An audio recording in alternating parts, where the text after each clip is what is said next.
Youth youth அப்படியே maintain பண்ணுன்றீங்க. ஆமா, அந்த ஏஜிங் போகாத இருக்கிறதுனாவே நம்ம யூத் ஏஜே ஆகாதா?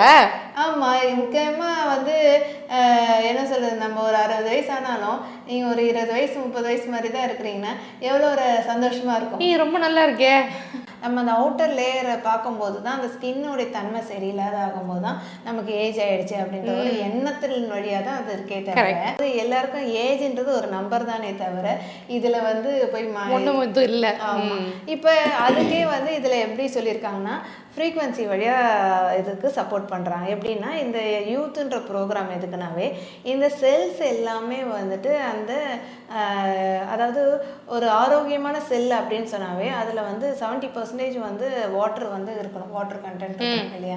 இல்லைனா தான் அது ட்ரை ஆகிடும், இல்லைனா ஆயிலி ஆகிடும், இல்லைனா அது வந்து ப்ராப்ளத்துக்கு உருவாகும். ஸோ அப்போ தானே அந்த ஸ்கின்னோட இது எல்லாமே மாறி போயிடுது. இப்போ அதே வந்து நம்ம அதை கரெக்டாக மெயின்டைன் பண்ணுறோம் அப்படின்னு சொன்னால் ஆட்டோமேட்டிக்காக செல் வந்து சாஃப்டனாக இருக்கும்.